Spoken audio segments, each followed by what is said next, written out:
Peace be upon you. Please do pardon my voice.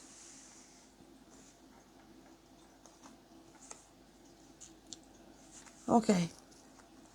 Old ways of thinking, a bit restricted, limiting, jealous or possessive or controlling. The toxic, wise old woman, right? Like making things a lot more complicated than they're supposed to, putting thoughts in someone's mind,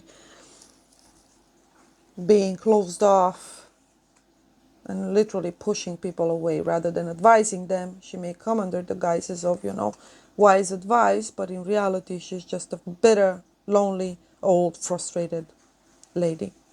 Selfish, unable to see past whatever pain.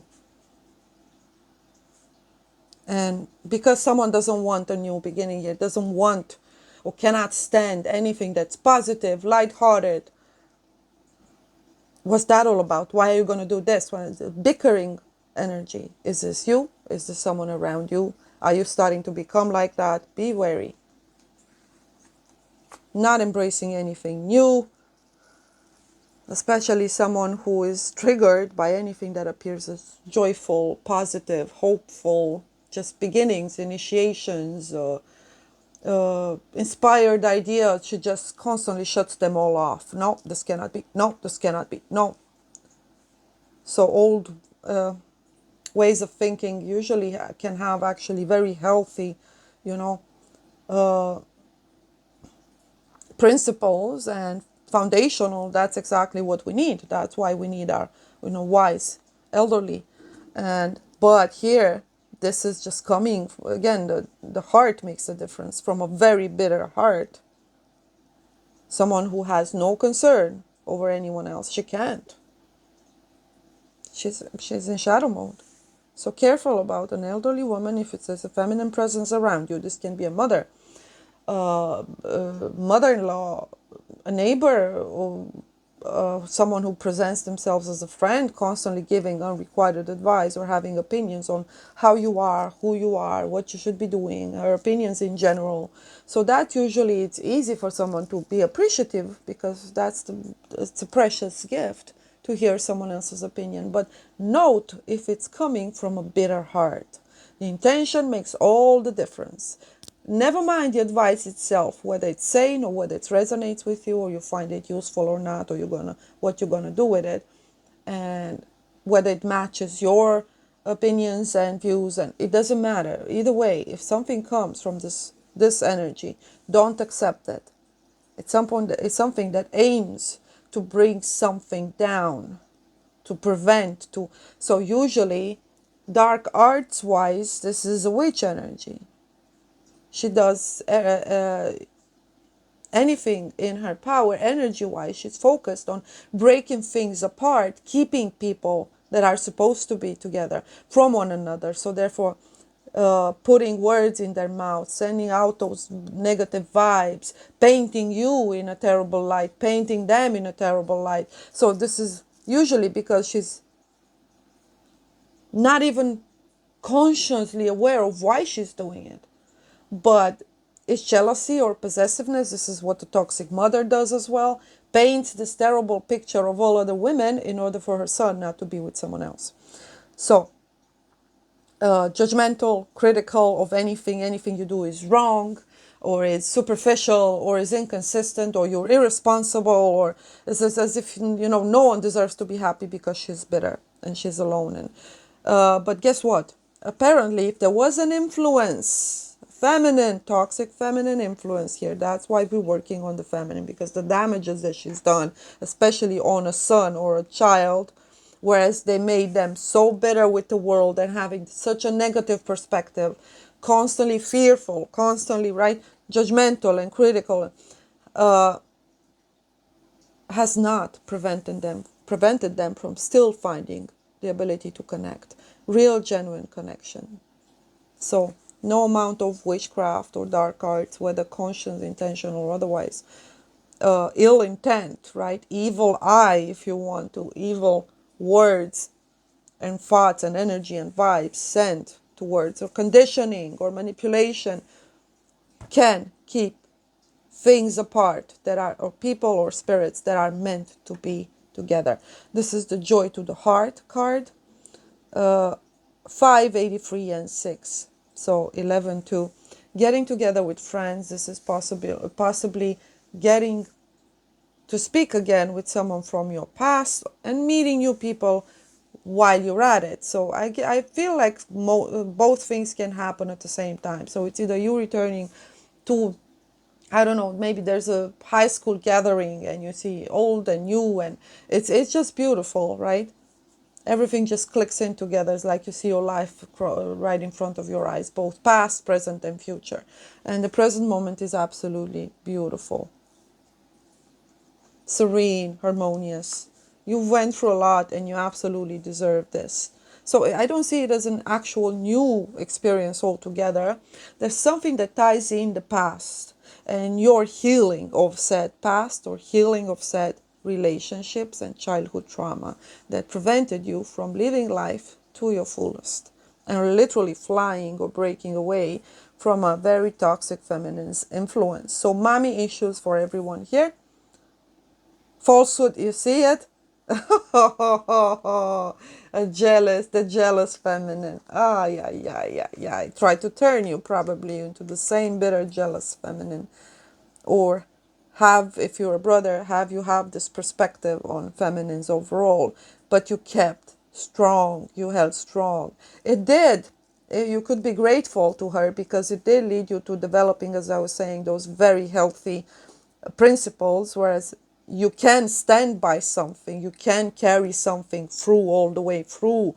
You can be, yes, it may appear as close-minded or tunnel visioned, or just fixated or obsessive about something, or just overly ambitious, or of limited or restricted perspectives, views, and vision. But in reality, this is what allowed you to push through all along. You weren't so quick to just drop something, or once you do grab onto it, even if it doesn't appear promising, you still have all the faith, the hope, and you put all the work in. You're not expecting anyone to do it for you. You're not expecting for anything to just fall out of the sky. You're quite aware of your skills, abilities, and you're quite willing to do whatever it takes in order to, at least as long as when it comes to what depends on you specifically, to make sure you could at least at the very end say, regardless of the outcome, say, well, I gave it my best. And not many people can say that. You always gave it your best. There are things that no matter how crazy your life may have appeared, you actually were the opposite of what they were trying to make. You have no roots, no foundations, no clear perceptions on the world or yourself, or ideas or views, but you do have them, and your principles are indestructible. They're just like set in stone, and that can be extremely positive. So it's true, you may be very strict on certain manners, but that is what you needed in order to push through. So you became the opposite of her.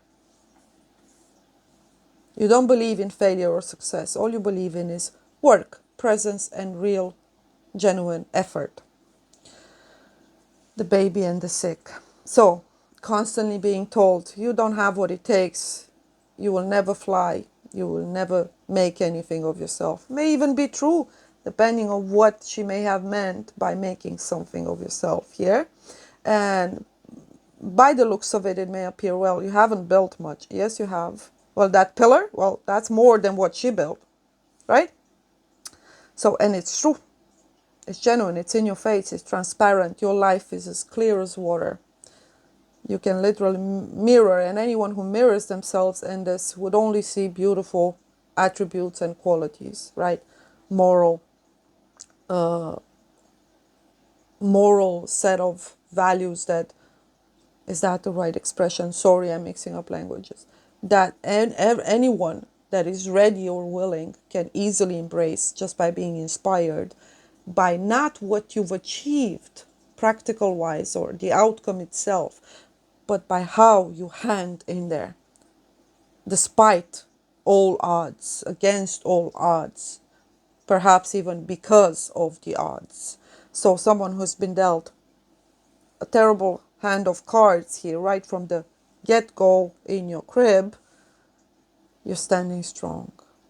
Boy, ain't I proud of you. And that is what victory is. Not becoming this, not losing hope, and holding strongly to whatever certainty or truth you have conquered, and working on that rather than on falsehood, on other people's opinions, on conditioning, trauma, falsehood, deception. You don't take any shortcuts. I may just build one pillar. I may, put the others down, but this pillar is going to be true. And look at those beautiful leaves growing there. This pillar is alive. It's life.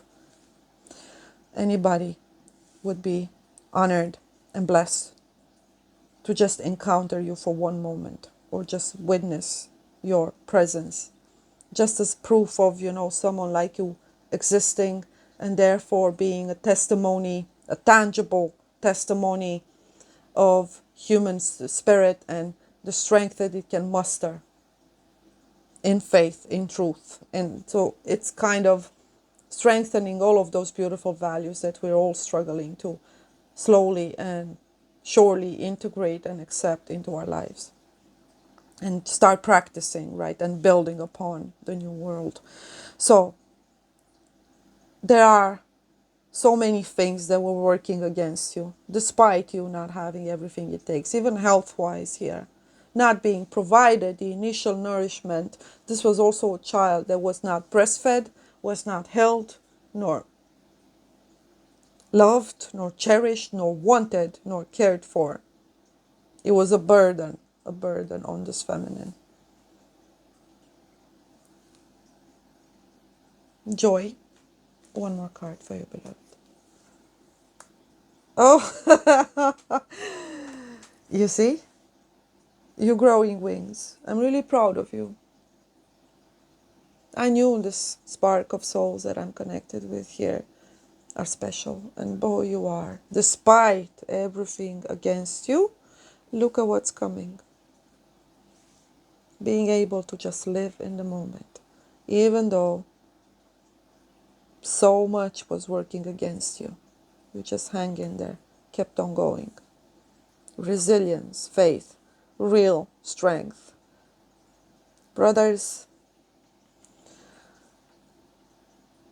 you have a different kind of a strength, but humanity needs to learn about true spiritual strength.